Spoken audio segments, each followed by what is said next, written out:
जय माँ। अहम शून्य प्रजाति ये विषय है, बहुत गहन विषय है, बहुत विस्तृत विषय है। संक्षेप में प्रयास करेंगे। मेरी बंगला को क्षमा कीजिएगा, क्योंकि मैं प्रारंभ बंगला में मुझे कोट याद आ रहा है। कोट एक कविता का छोटा सा, और वो कोट कुछ इस तरह से है कि जगन्नाथ जी का रथ जा रहा है रास्ते में, और टैगोर की कविता है। वो लिखते हैं, पथ भावे आमी देव, क्योंकि सब लोग जमीन पर गिर गिर के प्रणाम कर रहे हैं। पथ भावे आमी देव, रथ भावे आमी देव, हासे अंतर्यामी। God is having a laugh। पथ समझ रहा है कि मैं देवता हूँ, मुझे प्रणाम किया जा रहा है। रथ समझ रहा है मैं देवता हूँ, मुझे प्रणाम किया जा रहा है। और जो ईश्वर हैं सबके हृदय में विराजमान, वो हंस रहे हैं, क्योंकि जगन्नाथ तो यहाँ बैठे हुए हैं, सब पे हंस रहे हैं। तो मूल रूप से पहले तो हमको ये डिस्टिंग्विश करना चाहिए कि अंतर समझना चाहिए कि ईगो और ईगोइज़म, अहम और अहंकार, ये दो एक से दूसरी उपजती है, लेकिन दोनों में एक मूल भेद है। और ये क्यों बनाई गई सृष्टि के अंदर? तो ये बनाई इसलिए गई क्योंकि जो ओरिजिनल प्लान है भगवान का, वो है एको हम बहुश्याम। एक हैं जो अनेक बनना चाहते हैं, तो अनेक एक जैसे नहीं होंगे। एक जो बहुत कॉमन मिस्टेक है, जब हम लोग सोचते हैं यूनिटी, तो हम सोचते हैं uniformity. Uniformity is not unity, क्योंकि सब एक जैसी भाषा बोलेंगे, एक जैसा कपड़ा पहनेंगे, एक जैसे, तो वो तो फिर यूनिटी नहीं होगी, तो यूनिफॉर्मिटी हो गई। तो unity in diversity original plan है। तो डाइवर्सिटी यानी विभिन्नता, तो विभिन्नता से भिन्नता। तो हर सृष्टि की एक जो वस्तु है वो भिन्न है अपने आप में। वो ईश्वर का, भगवान का कोई एक पक्ष, एस्पेक्ट को किसी न किसी रूप में प्रस्तुत करने का प्रयास है। माँ प्रकृति के अंदर छवि वही है, उसी को बना रही हैं। और ये बहुत सारी इमेजेस हैं। बृहदारण्यक में एक इमेज है घोड़े की, और कई सारी इमेज है, लेकिन एक कॉमन रूप में अगर हम इसको समझें तो भगवान बहुत विनम्र हैं। विनम्र इतने हैं कि वो शेरविंद ने क्या है ना, सर्वेंट ऑफ लव, प्रेम के तो वो दास बन जाते हैं। तो प्रकृति में अगर हम देखें तो घास, उसका नाम माने दिया है humility. It is a thought of God. भगवान के अंदर जो विनम्रता की, वो एकदम दुर्वा घास में समा जाएंगे। तो ये प्रकृति ने जो घास बनाई है इसलिए। लेकिन भगवान विशाल भी हैं, सब उनकी छत्र छाया में आ सकते हैं, तो वो है वट वृक्ष। भगवान बिना फीचरलेस, फॉर्मलेस, तो वो अनंत आकाश। और भगवान, उनके अंदर सारी सृष्टि जन्म लेती, उपजती, उनमें समा जाती है, तो पृथ्वी। तो सृष्टि के अंदर हर चीज अगर हम देखें तो वो अपनी भिन्नता में उसी एक को किसी न किसी रूप में प्रकट करने की चेष्टा कर रही है। जैसा मैंने बताया, बहुत गहन और बहुत इंटरेस्टिंग विषय है। इसमें सब स्वभाव इत्यादि सब आ जाता है। तो मनुष्यों के साथ भी ऐसे ही है कि हम सब भिन्न हैं, लेकिन भिन्नता और पृथकत्व दोनों में अंतर है। घास वट वृक्ष से भिन्न है, धरती सुदूर मंगल ग्रह से भिन्न है। लेकिन जब अगर वो ऐसा समझे कि मैं पृथक हूं, तो कोई भी चीज संसार में पृथक नहीं है। घास भी उसी से पोषित होती है जिससे वट वृक्ष, धरती और मंगल भी दोनों उसी सूर्य से पोषित होते हैं। और दूर का तारा और जमीन में एक कण धूल का, ये सब इंटरकनेक्टेड है। तो आज विज्ञान भी बता रहा है। यदि हम स्वयं को पृथक समझने लगते हैं, भिन्नता एक सेलिब्रेट करने की चीज है, क्योंकि ये ओरिजिनल प्लान है।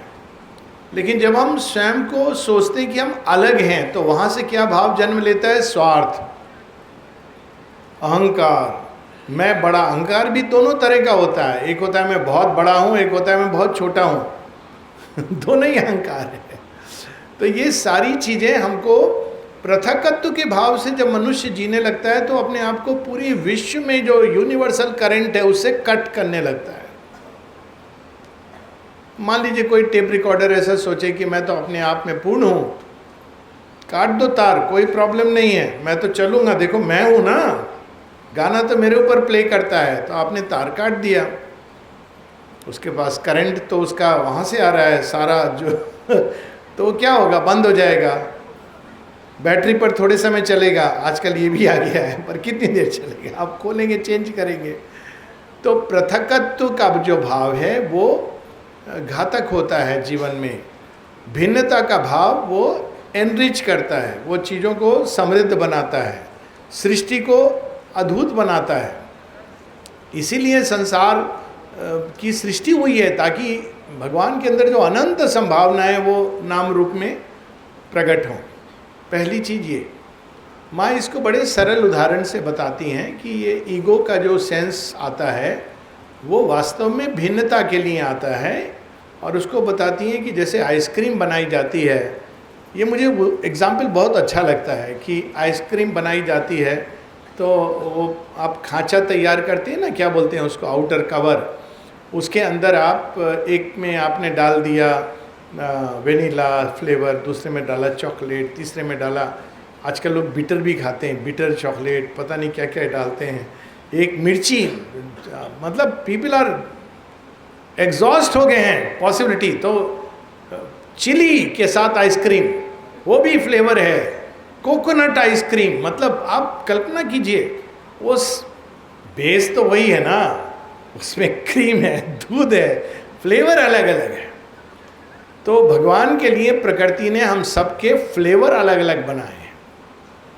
तो ये हम सब आइसक्रीम बन रहे हैं। आइसक्रीम बनने के लिए पहले ये ज़रूरत होता है, मैं वेनिला तू चॉकलेट।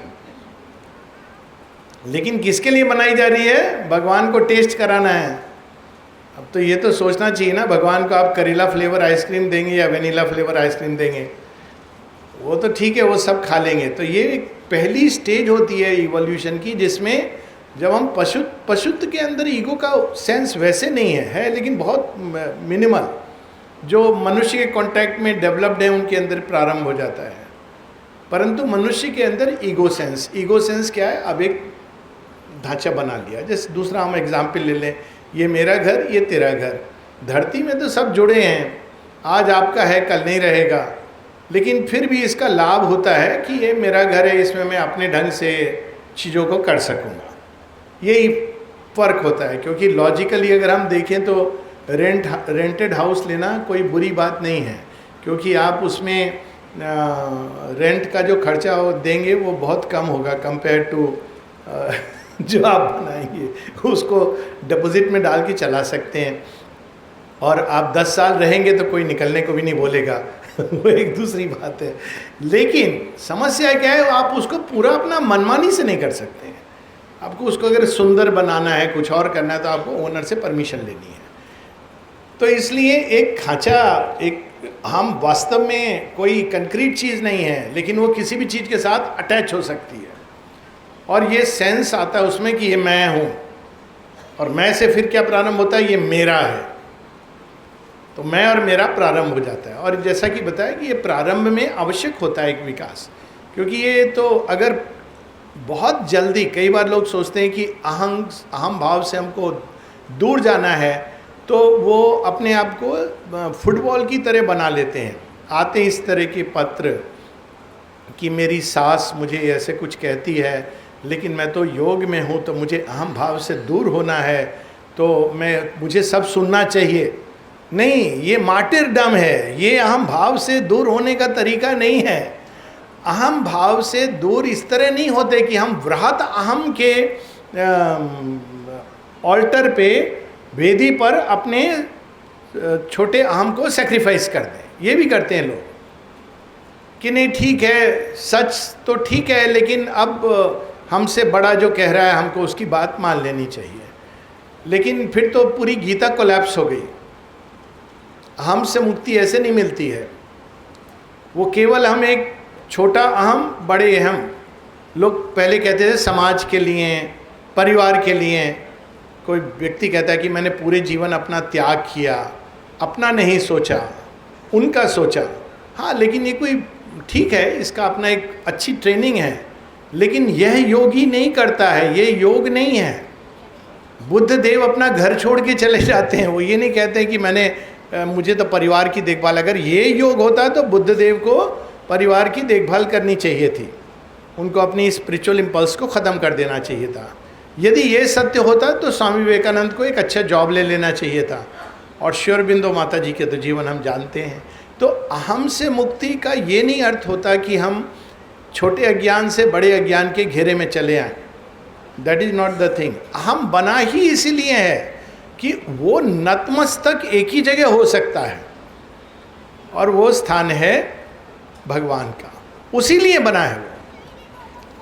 केवल माँ काली को हमारा सिर काटने का परमिशन है, लेकिन आप कहीं भी चले जाएंगे कि नहीं, तो वो फिर उसका पर्पस ख़त्म हो गया। उसका पर्पस ही यही है कि वो डेवलपमेंट के लिए एक स्टेज पर ज़रूरी होता है, और जब वो उसका एक समय आता है जब वो पक जाता है, पता कैसे चलना है कि अभी मेरा अहम तैयार है ख़त्म होने के लिए। क्योंकि अगर प्रीमेच्योरली इसको किया जाएगा तो वो भी अच्छा नहीं है, घातक परिणाम होते हैं इसके।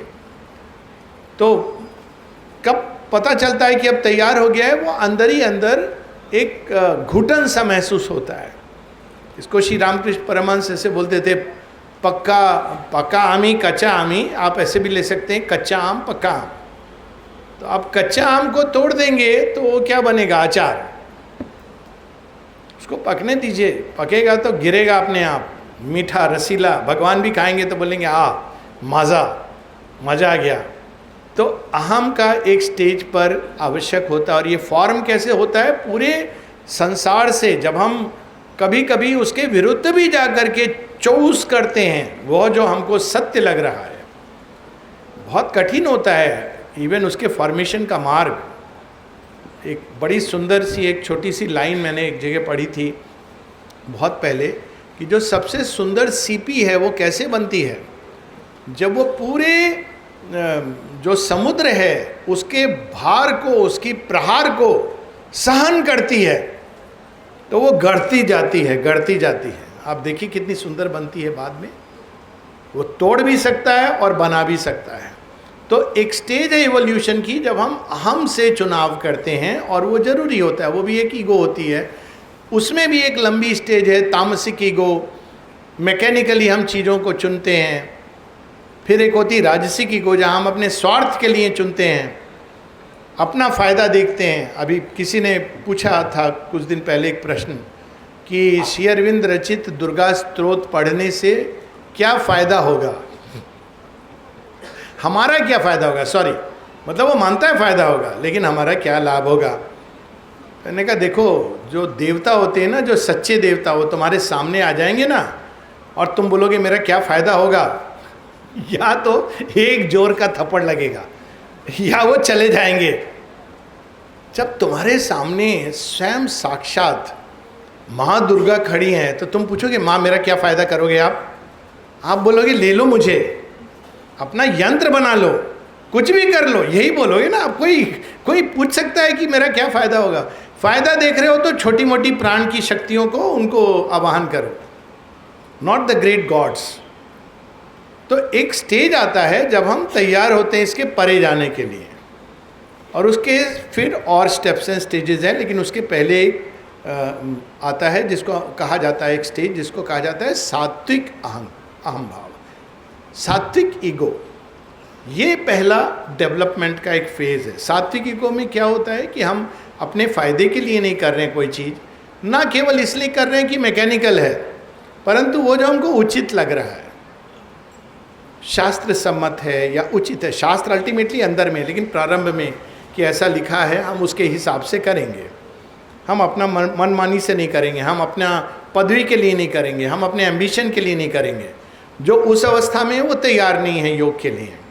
जो सात्विक भाव जब जागता है व्यक्ति के अंदर कि वो वह करना चाहता है जो उचित है, सही है, चाहे उसमें उसका नुकसान ही क्यों ना हो।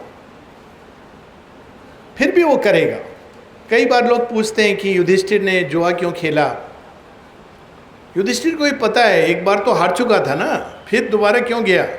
वो मेरा ये धर्म है करना। उस समय जो धर्म था कि आप क्षत्रिय हो, राजा हो, कोई बुलाएगा इसके लिए आप रिफ्यूज़ नहीं कर सकते हो, तो कहता है कि मेरा धर्म है, तो वो जाता है। हाँ, उसने बहुत बड़ी गलती कर दी कि जैसे शकुनी को बुलाया था, वो कहते मेरे साथ कृष्ण जी खेलेंगे, फिर गेम कुछ और होता, पर वो कृष्ण जी की लीला है। खैर, तो सात्विक भाव को डेवलप करना कि कोई भी चीज़ जब मैं कुछ करूँगा तो मैं इसलिए नहीं कि मेरा इसमें निज का क्या लाभ है, मेरी ओपिनियन क्या है, मेरा व्यू पॉइंट क्या है, ये सब चीज़ें कंडीशनिंग से जो हम चलते हैं, अब प्रयास करेंगे कि इसमें भगवान क्या चाहते हैं। और तब हम जब सात्विक अहम, तब वो पक्का आम अब तैयार हो गया है, तब अहम भाव से मुक्ति की यात्रा प्रारंभ होती है। और वो इसलिए ज़रूरी है क्योंकि अहम भाव सीमित करता है। तो अहम भाव में जो व्यक्ति है उसको भी भगवान अपना यंत्र बनाते हैं। भगवान तो रजोगुण को भी यंत्र बना लेंगे और तमोगुण को भी यंत्र बना लेंगे। देखिए दुर्योधन को कितना अच्छा यंत्र बना लिया, सारे जितने राजा थे इधर उधर के इकट्ठा कर दिया, बहुत अच्छा काम किया उसने। भगवान तो यंत्र बना सकते हैं क्योंकि वो काम था भूभार हरण, अब वो दुर्योधन ही कर सकता था। इतना मूर्ख भगवान ने उसको बना लिया, अपना यंत्र बना लिया। वो किसी भी चीज़ को यंत्र बना सकते हैं, तमोगुण को भी यंत्र बना सकते हैं।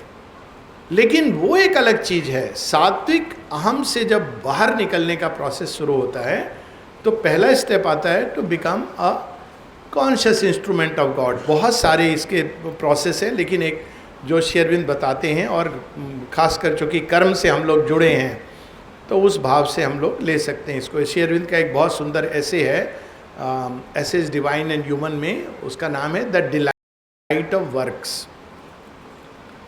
तो वो भगवान का यंत्र, यानी अब मैं अपना मनमानी कर लिया, अपने परिवार के लिए जी लिया, अपने समाज के लिए जी लिया, जो मुझे लगता था अच्छा बुरा वो मैंने कर लिया, लेकिन मैं आपका यंत्र बनना चाहता हूँ। अब ये एक प्रोसेस है जो अपने आप में लंबी प्रोसेस है, लेकिन ये सीधा हम शून्य नहीं बनाता है। अब अहंकार जैसा बताया ना, वो उस मक्खी की तरह है, वो चिपक जाएगी। आप वहाँ से उठे जहाँ जा रहे हो फिर आ जाएगी, वहाँ आ जाएगी। तो नेक्स्ट लेवल पर क्या होता है, जब व्यक्ति इंस्ट्रूमेंट बनने की चेष्टा करता है तो वो समझता है मैं भगवान का इंस्ट्रूमेंट हूँ। अब देखिए ईगो आ गया, स्पिरिचुअल ईगो आ गया। देखिए कितना तैयार होना पड़ता है जो लोग भगवान के इंस्ट्रूमेंट बनने वाले हैं। इसको Shri Aurobindo essays on the Gita में बताते हैं। अर्जुन को देखिए कैसे तैयार होता है अर्जुन, 13 साल का वनवास सबसे गुजर के। क्यों? क्योंकि नहीं तो किस समय अर्जुन को ये आ जाएगा, फिर भी उसको ये बात आती है और भगवान उसको भी तोड़ते हैं। वो बहुत बड़ा एक सैड चैप्टर है भागवत पुराण में, एंड का जो पॉइंट है वो एक अपने आप में विषय है। तो ये इंस्ट्रूमेंटल ईगो, मैं इंस्ट्रूमेंट हूँ, डिवाइन का इंस्ट्रूमेंट हूँ। अब भगवान अब जो वहीं पर रुक गया, वहाँ से पतन भी हो सकता है, क्योंकि वो डिवाइन का इंस्ट्रूमेंट बनते बनते अहम भाव जब आता है, क्योंकि उसके अंदर एक डेवलपमेंट हुआ है भगवान के स्पर्श से, तो कभी कभी ऐसा व्यक्ति असुर या राक्षस का यंत्र भी बन सकता है। एक बहुत ही भयंकर स्टेज है, जब आप केयरफुल नहीं हैं तो आपका पतन भी हो सकता है। रावण की स्टोरी है, वेदों को उसने इतना सुंदर स्प्रेड किया, प्रचार किया, और भी बहुत कुछ किया। इंस्ट्रूमेंट बनते बनते उसको ये अहंकार हो गया, जैसे भक्ति का अहंकार होता है ना, मैं भक्त हूँ, मेरे गुरु हैं। तो रावण के अंदर यही अहम भाव आ गया कि शिव जी मैं असली भक्त हूँ, सच्चा भक्त हूँ, मेरे से बड़ा कोई नहीं है। शिव जी ने उनको बहुत मैसेज दिए। नंदी से पहले हारा, फिर वो उठा रहा है पर्वत तो हाथ नीचे, लेकिन उसको समझ नहीं आया, नहीं मैं शिव जी तो मेरे यहाँ रहेंगे, जैसे मैं चाहूँगा वैसे, मैं सबसे महान हूँ। इसका भी ईगो होता है ना, रेलिक सेंटर है हमारे यहाँ, उसका भी ईगो हो सकता है। हम लाए थे, इसका हो सकता है। बहुत सारी चीज़ें, ईगो कहीं पर भी चिपक सकती है। तो वो लाने की चेष्टा में देखिए रावण का क्या हुआ। He was in he was on the verge of, भगवान उसको इंस्ट्रूमेंट बना के चेंज करना चाहते थे, लेकिन जो पतन होता है तो ब्रेक करता है। श्री अरविंद इसका उदाहरण देते हैं नेपोलियन की जीवन में। नेपोलियन के जीवन के बारे में बताते हैं, क्योंकि जब कोई इंस्ट्रूमेंट बनता है ना तो प्रचंड ऊर्जाएं उसके थ्रू खेलने लगती हैं, और ये बहक सकता है व्यक्ति, ये सोच सकता है कि ये तो मैं हूँ, क्योंकि वो जो ऊर्जाएं उसके अंदर कार्यरत होती हैं वो साधारण नहीं होती हैं, अति साधारण होती हैं। विभूति होने का गर्व, तो ये नेपोलियन के साथ हुआ कि नेपोलियन ये जब कहना उसने शुरू किया, he was an instrument of God. ये श्री अरविंद बताते हैं, उस समय श्री अरविंद भी थे इस सारे मूवमेंट में। तो लेकिन एक समय आया जब उसने कहा I am France and France is me. Shri Aurobindo कहते हैं उस समय काली ने उसको काट करके किनारे पर फेंक दिया। इट इज सो डेंजरस, क्योंकि आपके अंदर जो शक्तियां प्रचंड हैं। कोई भारतीय लीडर का जीवन याद आता है जिसके साथ ऐसा ही हुआ, जब उसने ये कहा मैं भारत हूं, आई एम, और देखिए क्या हुआ, ऐसे शरीर विदीर्ण होकर के पड़ा। ये बहुत डेंजरस है जब हम ये भाव ये इंस्ट्रूमेंट्स के साथ। अब उसमें दो तरह के होते हैं, एक अनकॉन्शियस इंस्ट्रूमेंट, उसकी बात तो हो गई, भगवान किसी को भी, विंस्टन चर्चिल ऐसा इंस्ट्रूमेंट था जिसको खुद ही नहीं पता था, बहुत ही राजसिक व्यक्ति, लेकिन भगवान को ऐसे व्यक्ति की जरूरत थी। और दूसरे कॉन्शियस इंस्ट्रूमेंट की बात हो रही है, जो अब अपने लिए नहीं जीना चाहते हैं। हम लोग के योग के परिप्रेक्ष्य में कहें तो वो माता जी का काम करके हम माँ के इंस्ट्रूमेंट बनेंगे, लेकिन माँ के इंस्ट्रूमेंट बनते बनते मैं ही हूँ, मेरे हिसाब से चीज़ें चलेंगी, मेरा व्यू पॉइंट, मेरी अंडरस्टैंडिंग, मेरी ओपिनियन, ये खतरनाक होता है। क्योंकि भगवान कभी भी एक फिक्स्ड ओपिनियन नहीं होती। आज वो ये दे रहे हैं, कल वो इसको चेंज कर सकते हैं। बहुत प्लास्टिसिटी ज़रूरत है, बहुत वाइडनेस। एक बार किसी ने बात में कहा था मुझसे कि ये तो हमको माँ ने कार्य सौंपा। अब वो व्यक्ति वृद्ध हो गए, उनसे काम नहीं हो रहा है, तो मैंने बात में उनको कह दिया कि माँ का काम जरूरी है, ना कि कौन कर रहा है। तो उन्होंने नहीं, ये काम माँ ने सौंपा था, तो मेरे मुंह से निकल गया फॉर इटर्निटी। माँ ने आज आपको सौंपा था, कल माँ कह सकती है तुम कुछ और करो, व्हाट इज द प्रॉब्लम। और ऐसे लोगों से भी मैं मिला हूँ जिन्होंने काम छोड़ा और फिर या किसी कारणवश वहाँ से निकले, फिर माँ ने उनको एक अलग अद्भुत कार्य, प्रगति हुई। तो ये होती है इंस्ट्रूमेंटल ईगो, इंस्ट्रूमेंट से आइडेंटिफाई कर जाती ईगो। तो फिर दूसरे लेवल पर क्या होता है, इससे जब व्यक्ति बाहर निकलता है तो उसका साक्षात्कार होता है उन प्रचंड ऊर्जाओं से जो उसको चला रही हैं। तो इसको कहते हैं Shri Aurobindo ego of the worker. अब वो जो ऊर्जाएं उसको चला रही हैं उसको संभाल नहीं पाएगा, तो उसकी हालत होती भीम की गदा की तरह उठाने चला, उसके अंदर क्रश हो गया। तो ये भी भाव आ सकता है कि I am like a divine being, जा बच्चा तेरे साथ ये हो जाएगा, तेरा भविष्य ऐसा है। अब क्या हुआ है कि वो जो एनर्जीज आपको चला रही हैं और जाते जाते व्यक्ति ही कैन बिकम एनीथिंग, गुरु, स्वामी, कुछ भी। तो ये वर्कर का जो ईगो है, वहाँ इंस्ट्रूमेंट का ईगो चला गया। इंस्ट्रूमेंट आपको प्रकृति ने बनाया था। अब उसमें देखना पड़ता है कि दो प्रकार के ऊर्जाएं हम लोगों को चलाती हैं। एक है लोअर नेचर की ऊर्जा और दूसरी है हायर नेचर की। इसकी बात गीता में भी है, double nature in man. Shri Aurobindo इसको विस्तार से करते हैं। अगर लोअर नेचर की ऊर्जा है तो बहुत धुआं निकालेगी। इसको ऐसे देखें कि इंस्ट्रूमेंट क्या है, जो इंजन है, जो कार है वो इंस्ट्रूमेंट है, और वर्कर कौन है उसके अंदर, कार कैसे चलती है, ईंधन चाहिए आपको, तो किस क्वालिटी का पेट्रोल है। तो वहाँ पर आता है रूपांतरण। रूपांतरण के दो पहलू हैं, तीन पहलू हैं। चेतना का रूपांतरण, दूसरा पहलू है आपके अंदर प्रकृति जो है उसके सारे उसका रूपांतरण, to exchange the lower nature with the higher, और फिर इंस्ट्रूमेंट का रूपांतरण। ऐसे प्रोसेस चलती है। लेकिन जब योग की दृष्टि से तो एक एक कदम पीछे जाते हैं। वर्कर के साथ हम आइडेंटिफाइड हो जाते हैं कि I am the worker, mother's work I am doing. क्या कर रहे हैं, I am doing mother's work. बहुत हो एक अब प्रायोरिटी हो गया ना, आपका प्रायोरिटी बोर्डिंग हो रहा है सुपरामेंटल शिप में। अब वो भी खतरनाक है एक पॉइंट के आगे, क्योंकि हम वर्क तो कर रहे हैं माता जी का, लेकिन कहीं ऐसा तो नहीं कि हम अपने ओपिनियन, आइडियाज़, व्यू पॉइंट, अपने लोअर नेचर के फोर्सेस से ड्राइव होके काम कर रहे हैं। इसीलिए निष्काम कर्म, ये सब बेसिक प्रैक्टिस समता की क्यों आवश्यक है। हमको लग रहा है कि ये माता जी का काम है, माँ को लग रहा है, माँ से हमने कंसल्ट किया। एक बार और किसी संदर्भ में बात हो रही थी, श्री अरविंद का 100वां भारत का भी वो था, और श्री अरविंद का 100 ईयर्स, और इंडिया का क्या था 50th ऐसे कुछ था। तो ये श्री अरविंद का 75th था, नॉट 125th था, 125th और 50th। तो बात हो रही थी, तो सब एक डिस्कशन पैनल हुआ था, उसमें कई लोग थे कि भारत के बारे में, भारत ऐसा होगा, ऐसा होगा। तो लास्ट में किसी ने कहा कि अब हम लोग मिल के बनाएंगे हमारे सपनों का भारत। मेरे मुंह से एक्सक्यूज़ मी, हमारे सपनों का भारत नहीं, श्री अरविंद के सपनों का भारत। श्री अरविंद के सपनों का भारत क्या है, ये हमको पहले जानना है, क्योंकि अगर हम नहीं जानते, इसीलिए ज्ञान के बिना कर्म अधूरा है और भक्ति के बिना कर्म अपूर्ण है। ये तीनों साथ, पहले ज्ञान करेक्ट, और माता जी का क्या संकल्प है वो आवश्यक है। हम अपने दिमाग से काम कर रहे हैं, ऐसा होना चाहिए, वैसा होना चाहिए।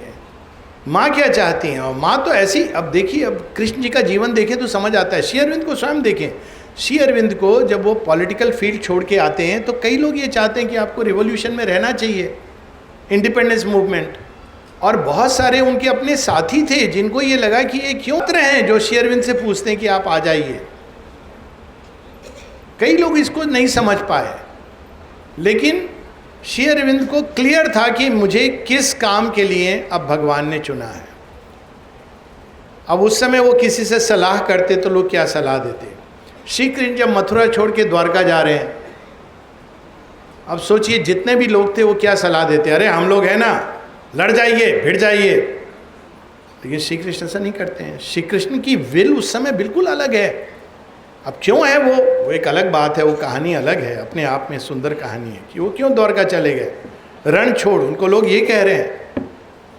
तो ये वर्कर का जो आइडेंटिफिकेशन, लोअर नेचर से जब हम माता जी का काम करते हैं तो हम काम तो माँ का होगा, लेकिन हमारी डिज़ायर्स आ रही हैं, हमारे पूर्वाग्रह आ रहे हैं, ये सारी चीज़ें आ रही हैं, और उनको हटाना, उनको देखना, पहले तो सचेत होना, उनका हटना समर्पण के द्वारा, रिजेक्शन के द्वारा, कई सारी चीज़ें, एस्पिरेशन के द्वारा। तो वर्कर का भी जब समाप्त हो जाता है ईगो, मैं बड़े शॉर्ट में कह रहा हूँ, ये ऐसे अपने आप में बहुत अद्भुत है। I read some lines from that. Last में क्या होता है, one is one with the master, वो अद्भुत है। तब ईगो का कोई स्थान नहीं है।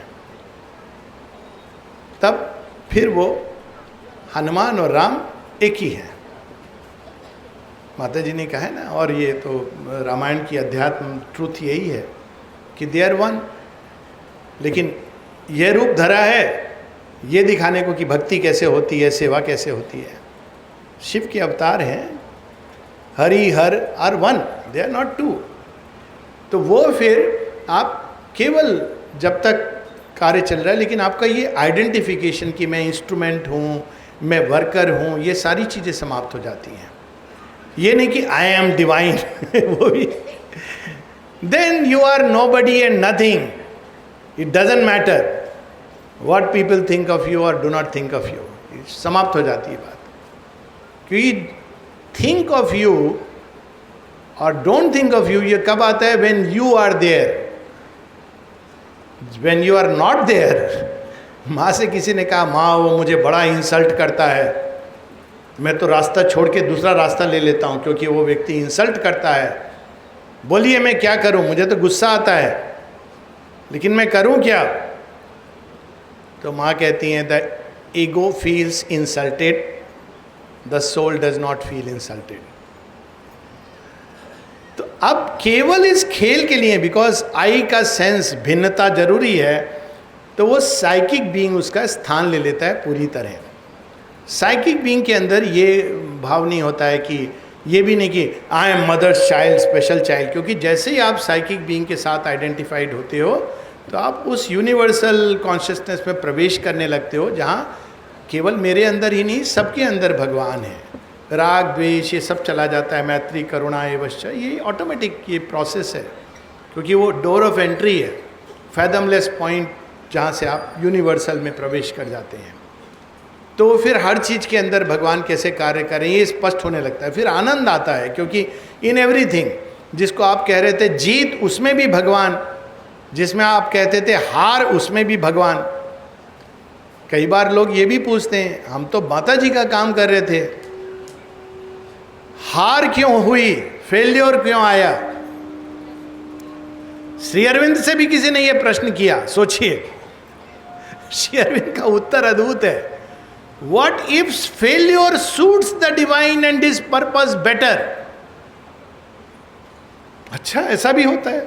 फिर वो कहते हैं संसार में आधे दर्जन रिवॉल्यूशंस हुए हैं जो वास्तव में संसार के लिए बड़े लाभदायक हुए, और उन रिवॉल्यूशंस में बोलते हैं out of the revolutions half of them were near failures in their own time.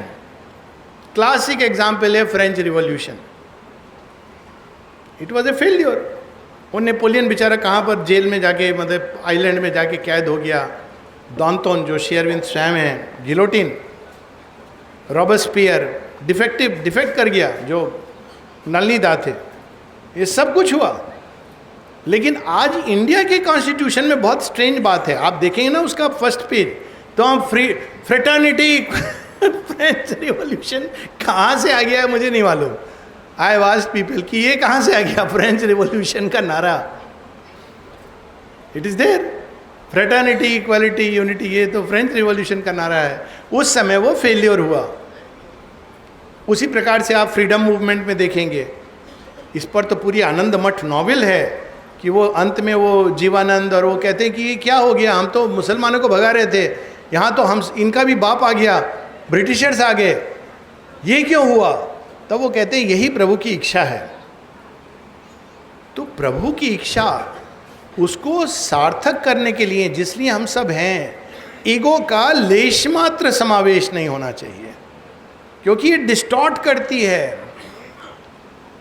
भगवान की मर्जी है, वो क्या चाहें। आज वो द्वारका डुबो के चले गए। किसी ने पूछा श्री कृष्ण से, और फिर हम लोग वो थोड़ा सा पढ़ के विल स्टॉप। श्री कृष्ण से पूछा कि अब तो हो गया, महाभारत हो गया, ये सब हो गया, अब चलिए अपने धाम। कहते नहीं, अभी 2 काम बचे हैं। क्या काम बचे हैं? देवता आ रहे हैं, गोपी कह रहे हैं चलिए प्रभु, बहुत दिन हो गया संसार में हम लोग रह लिए, चलते हैं ना, गोलोक चलेंगे, वहाँ बड़ा आनंद आता है। कहते नहीं, 2 काम बचे हैं। क्या काम बचे हैं? तो बोलते हैं कि अभी मुझे अपने कुल का नाश करना है और द्वारका डुबोनी है।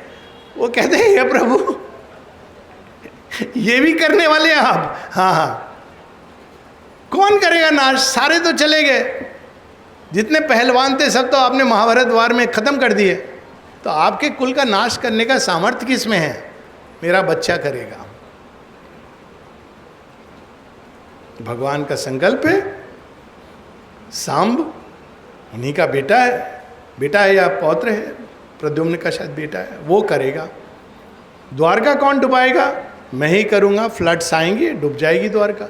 अब देखिए, इसको हम लोग अगर मेंटल कंसेप्शन से पकड़ेंगे तो अजीब लगेगा। अब किसी ने पूछा कि आपने द्वारका क्यों डुबाई? अब ये आफ्टर डायलॉग है, ये कहीं लिखा नहीं है, ये मेरा अपना है। कहते मनुष्य तैयार नहीं था द्वारका के लिए। वो रत्न जड़ित द्वारका तो धरती की नहीं थी ना, अलौकिक थी, तो मनुष्य तैयार नहीं था। किसी ने माता जी से पूछा कि आपने इजिप्ट में जब वो रानी थी हत्शेपुट, तो उन्होंने जो सूर्य मंदिर बनाया, उसमें जो उन्होंने चार्टर लिखा है उसका, वो बिल्कुल ऑरोविल से मैच खाता है। तो कहा कि ये तो आपने ऑरोविल जैसी कोई चीज़ बनाने की चेष्टा की थी सन टेम्पल में। कहती हाँ। तो कहते अब तो वो खंडर हो गया, तो आपने क्यों ये बनाने की? बोले नहीं नहीं, उस समय वो बनाना नहीं था, लेकिन मनुष्य की स्मृति में ये छाप छोड़नी थी कि ऐसी चीज आज नहीं तो कल बनेगी।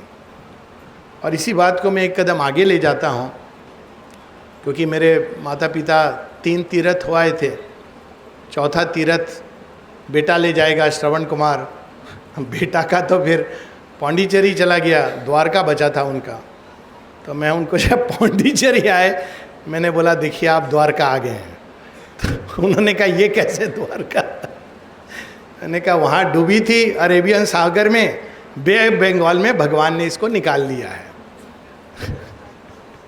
भगवान का मैजिक और लॉजिक ऐसे काम करता है। डुबाई वहाँ थी समुद्र में, उन्होंने ही डुबाई थी, उन्होंने अब यहाँ पर निकाल लिया है ईस्टर्न कोस्ट में। प्रॉब्लम क्या है? तो समझे तो नहीं, लेकिन बेचारे संतुष्ट हो गए, चलो ये भी एक द्वारका जैसी जगह है।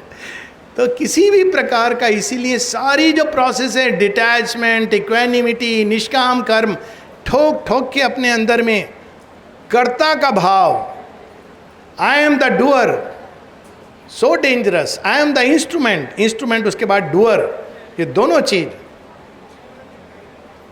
तो भजन की एक लाइन है द्विजेंद्र लाल रॉय की, 4 लाइन पढ़ने के पहले श्री अरविंद के, बड़ा सुंदर भजन है। तोमार, फर्स्ट लाइन में भूल रहा हूँ, सकल तुम्हारी इच्छा लोके बोले, समथिंग लाइक दैट। तोमार कर्मो तुमी करो माँ, लोके बोले कौरियामी। उनको मैं मुंह कैसे बंद करूं? तुम्हारा काम है, तुम कर रही हो, और लोगों को ये भ्रांति है कि मैं कर रहा हूं, ठीक है, बट तुम्हार कर्मो तुम ही करो माँ, इच्छा भी तुम्हारी, कर्म भी तुम्हारा, कर्ता भी तुम,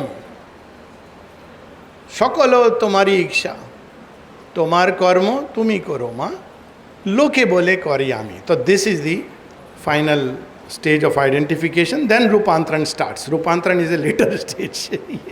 पहले ईगो से मुक्त होना ये इम्पॉर्टेंट है, फिर ये सारा रेस विदाउट एन ईगो। बस 2-4 बहुत लंबा है, पैसेज पढ़ूंगा मैं। इसका नाम है the delight of works. In thy works there are always these 3, the master, the worker and the instrument. To define them in oneself rightly and rightly to possess them is the secret of works and of the delight in works. Learn thou first to be the instrument of God and to accept thy master. तो instrument का क्या काम होता है? ओबे करना। Instrument तलवार उठा रहे भगवान, भगवान तलवार तो आप उठा लिए, वहाँ मत चलाना। Instrument is obedient servant. भगवान जहाँ बोलेंगे, जो करने बोलेंगे, अगर वही तलवार आपके गर्दन पर चल रही है, भगवान की तलवार, तेरी तलवार के नीचे में नचियाँ करके थैया थैया, you are ready for that. So the instrument is this outward thing thou callest thy self. It is a mould of mind, a driving force, a machinery of form, a thing full of springs and cocks and clamps and devices, जो nature ने बनाया हम लोग को अभी. Call not this the worker or the master. It can never be the worker or the master. Accept thyself humbly, yet proudly, devotedly, submissively and joyfully as a divine instrument. Instrument को क्या चाहिए? Learn thou first absolutely to obey. The sword does not choose where it shall strike. The arrow does not ask whether it shall be driven. The springs of the machine do not insist on the product that shall be turned out from its labor. Let thyself drive in the breath of God and be as a leaf in the tempest.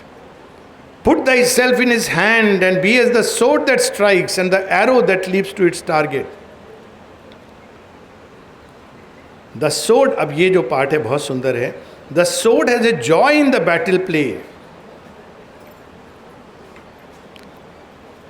The sword did not ask it to be made, nor does it resist its user, nor lament when it is broken. There is a joy of being made and a joy of being used and a joy of being put aside and a joy too of being broken. That equal joy discover. तोड़ के भगवान ने रख दिया, कोई बात नहीं है. There was a joy, use किया.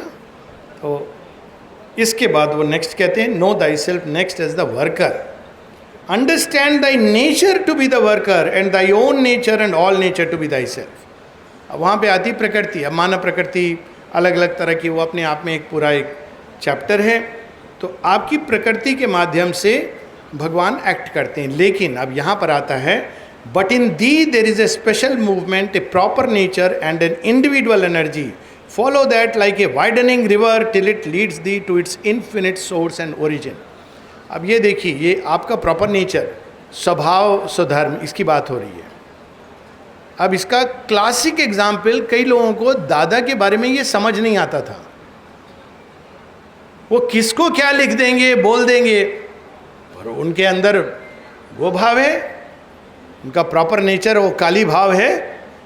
तो काली माता तो पूछती नहीं है किसी से, आपको अच्छा लगा बुरा लगा, आपको जो भी लगा, it doesn't matter, that's how he was. वो तो जा करके नौलनीदा को बोल देते हैं, ये क्या है, तुमने ये नोटिस क्यों डाल दिया है। नौलनीदा का अलग है, उनका स्वभाव विशालता में, चंपकलाल जी बिल्कुल भिन्न है, पवित्रदा वेरी डिफरेंट। तो ये स्वभाव स्वधर्म के अनुसार हर व्यक्ति का अपना एक उसके अंदर भगवान की विल मैनिफेस्ट करती है। स्वभाव का मतलब ही है पराभाव, मदभाव, फिर स्वभाव। स्वभाव के दौर से आप मदभाव की तरफ जाते हैं। तो ये दूसरा नेक्स्ट स्टेप है। फिर लास्ट में कहते हैं, no last the master to be thy self, but to this self put no form and seek for it no definition of quality. Shri Aurobindo अनंत हैं, डिवाइन मदर अनंत हैं, don't confine her only to, वो ego भी आती है। Of course this form is for us everything, पर वो केवल आश्रम में सीमित नहीं है। लोग ये भी समझते हैं वो तो कहाँ किसको पिकअप करके क्या काम ले रही हैं। So we have to be so much inwardly tune to her कि उनका संकल्प किसी जगह पर, किसी व्यक्ति के अंदर क्या जागृत हो रहा है, और जितना हम आइडेंटिफाई करते जाते हैं उनके साथ, उन्हीं के कृपा प्रसाद से, उतना वो चीज़ स्पष्ट होने लगती है। क्योंकि हम लोग माँ की भी बात को एक डॉक्ट्रिन के रूप में बना देते हैं, रिजिड डॉक्ट्रिन। माँ से किसी ने पूछा, इस कहानी के साथ बंद करें, कहानी मतलब माँ से किसी ने कहा कि माँ सब लोग, आपने लिखा हुआ है ना क्लिंग टू ट्रूथ, आपने देखा हुआ ना श्री अरविंद के रूम में जाते हैं तो क्लिंग टू ट्रूथ, तो माँ कहती हाँ मेरी भूल है, मैंने लिख दिया। क्यों मदर? अब सब लोग आके मुझे कहते हैं वो फॉल्सहुड में है, मैं ट्रूथ में हूँ, माँ आप कुछ करिए उसका। तो माँ कहती है हाँ पता है मुझे, और सबको लगता है कि वो ट्रूथ में है। जो वेजिटेरियन खाता है उसको लगता है जो नॉनवेज खा रहा है वो फॉल्सहुड में है। जो बिल्कुल सन्यासी भाव से जीवन जी रहा है उसको लगता है किसी का कोई मित्र बन गया या बन गई तो वो फॉल्सहुड में चला गया। माँ कहती मैं इनको क्या समझाऊं। तो यहाँ तक लोगों ने माँ को ये भी कह दिया, ये डॉक्यूमेंटेड है, मैं कोई आपने उसमें ये रिटन है, मतलब एजेंडा में आप क्लिंग टू ट्रूथ करेंगे तो आएगा। माँ कहती है कि मुझे आके लोग श्री अरविंद की वाणी पढ़ा रहे हैं कि माँ देखिए दी मदर में श्री अरविंद ने फर्स्ट चैप्टर में लिखा है ना कि do not imagine that truth and falsehood can stay together. तो माँ वो फॉल्सहुड में है ना। माँ कहती है वो मेरे बारे में लिखा है, मैं जानती हूँ। माँ को एडवाइस कर रहे हैं लोग। तो डिसाइपल लास्ट में पूछता है तो माँ ट्रूथ है क्या? कोई डॉगमा नहीं, कोई डॉक्ट्रिन नहीं, कोई कुछ भी नहीं, तो ट्रूथ है क्या? माँ शब्द यूज करती हैं धर्म। कहती एक ही शब्द है जिसके अंदर ये चीज़ आप मतलब आप कैप्चर करते हो, लेकिन धर्म क्या है? माँ कहती इसको तुम डिफाइन नहीं कर सकते, इसका कोई डॉगमा नहीं बना सकते, डॉक्ट्रिन नहीं बना सकते कि हर बार एक ही चीज़ करनी है, ऐसे करनी है। माँ कहती है कि if you are sincere about knowing what the truth is, the truth will reveal itself to you. पर इसको आप डिफाइन मत करो। जैसे ही आप डिफाइन करोगे, नहीं माँ ने ये कहा था हमेशा के लिए ये ऐसे करके करना है, तब हमने उसको लिमिट कर दिया। तो ये बहुत विशाल विषय है, अद्भुत विषय है। पहले तो thank you for keeping this जटिल विषय आवश्यक है, लेकिन जैसा बात हुई ये वास्तव में योग में पोस्ट ग्रेजुएशन का विषय है। प्रीमेच्योरली ईगो छोड़ देना या दूसरों के लिए अपने अहम का भाव का त्याग करना, ये सब फ्रीडम फ्रॉम ईगो नहीं है। केवल और केवल भगवान के लिए अहम का त्याग करना और ये देखना कि कहीं मानव अहम से निकल के हम आध्यात्मिक अहम भाव स्पिरिचुअल ईगो में तो नहीं आके फंस गए हैं, क्योंकि वो बहुत खतरनाक होता है। मानवीय अहम में आपको लोग बताएंगे देखो कितना ईगोइस्टिक है। स्पिरिचुअल ईगो जब आप स्वामी जी बन गए तो कोई आपको बताने वाला नहीं है। इसीलिए भगवान का एक स्ट्रेटजी है, उसको ज़रूर फॉलो करना चाहिए। हर व्यक्ति साधक के साथ, साधक ये भी बहुत बड़ा, हाँ साधक हूँ मैं, कहाँ पांडिचेरी आश्रम के साधक आए हैं अगर आप सीरियसली ले लेंगे इन बातों को तो दिमाग वो हो जाएगा। एक ही साधक है, माँ है साधक। तो एनीवे, तो वहाँ पर जितने आप जनरली देखेंगे साधकों के साथ, जो सो कॉल्ड साधक, भगवान एक मॉडरेटिंग इन्फ्लुएंस साथ में लगा देते हैं। कोई व्यक्ति जो आपको क्रिटिसाइज़ करने वाला होना चाहिए पास में, जो आपको ठीक अपना जगह पर रखता है। तो यदि कोई ऐसा व्यक्ति आपके जीवन में है तो बहुत प्रसन्न होइए, माँ की बहुत कृपा है। नौली दा एक बार उठे नींद से अचानक, दिलीप दा बता रहे थे कि वो पल्स चेक कर रहे थे, अचानक सडनली उनके दिमाग में ये आ रहा था कि ये नौली दा जैसे व्यक्ति को क्यों हार्ट का प्रॉब्लम, उनको क्यों सफ़र करना पड़ रहा है, ऐसे जैसी एक साधारण व्यक्ति की सोच होती है। तो सडनली ही केम आउट, वो तो ही read the thought in sleep, और देखने लगे एकदम इंटेंट आई से डॉक्टर की ओर। फिर कहते हैं बिकॉज ऑफ ग्लोबल कर्मा, मतलब कहने का अर्थ था कि बहुत सारी चीज़ें संसार की हम लोगों को लेनी होती है अपने ऊपर। इतने में अमियोधी जो उनके साथ रहती थी वो जाग गई। वो क्या कहती हैं, हाँ सोए पड़ून, क्या उठ करके रात को ग्लोबल कर्मा बोल रहे हैं सो जाइए चुपचाप। वो सो जाते हैं बच्चे जैसे। तो this is the beauty of this योग कि आप स्टार्ट कहीं से भी करें, अंत में आप शिशु बन जाते हैं माता जी की गोद में। जय माँ, जय।